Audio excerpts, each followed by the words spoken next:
Hey, what's going on, guys? Markel back with another unboxing, and this time for you guys I have the Oppo Reno 11 5G. I actually wanted the Pro model, but they were sold out of the Pro model, so I picked up the next one, which was the mid-range version, which is this Oppo Reno 11 5G. And it also came with a gift, a basic smartwatch. I'll probably do an unboxing on this later. But first, let's get to this. So I'm seeing this for the first time, just like you guys are. So get into the box. We got some paperwork here. And I believe this comes with a case. You don't get the condom case with this one. It's actually not bad of a case. I'm sure a lot of you guys have never heard of Oppo, especially in the States. But Oppo actually owns OnePlus. So if you know about OnePlus, they own OnePlus. So their phones are similar to OnePlus. So this is not a bad case. It's rubber, got some grip on the inside. It'll work, not bad at all. Let's see what else we got here. Next, we got the phone itself. I do like the way this camera module is, the main cam, the telephoto, and the wide angle. It's not bad. We'll get to that in a sec. Let's see what else we got in the box. We do get a charger in the box. This is a 67-watt charger. It's part of their VOOC, what is it, VOOC charging? Super VOOC, I think that's what it's called. And then you get a Type A to Type C to go with it. Nice to see companies still giving chargers in the box. So, okay, so now let's check out this phone. So,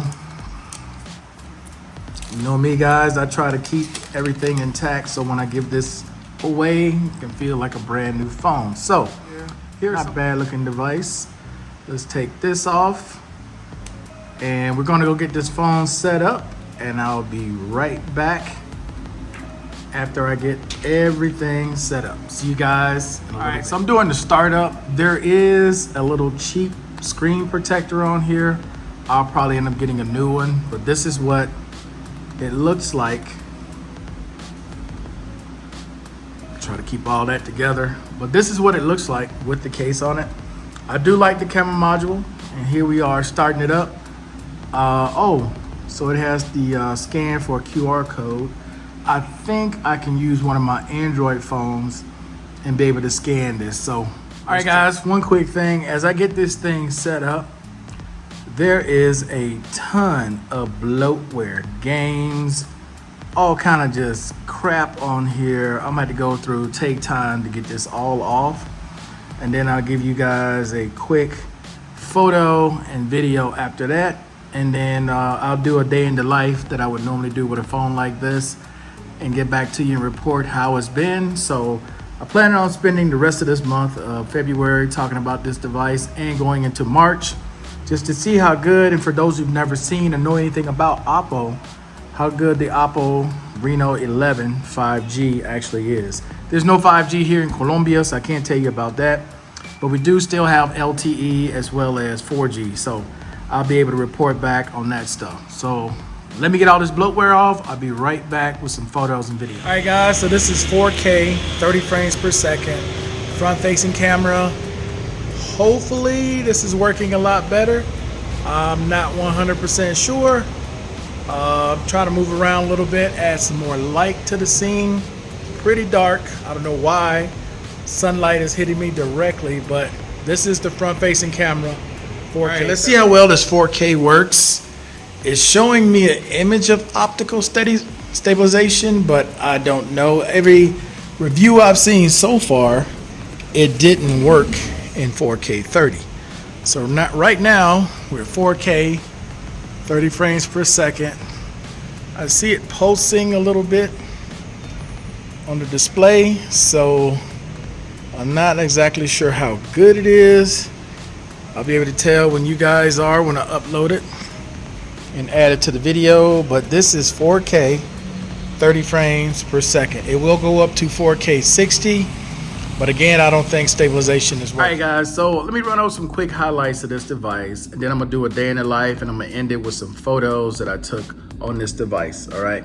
So the main highlights are, has a 5,000 milliamp battery, okay? And from using it so far today, the couple hours I've been playing with it, battery life is gonna be awesome on this device. The front-facing screen here is a 1080p by 24 by 12. You do get a selfie camera that's a 32 megapixel in the front, can record up to 4K 30.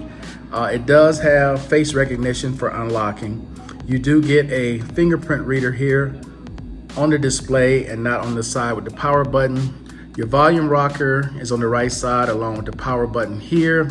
On the left side, you have nothing.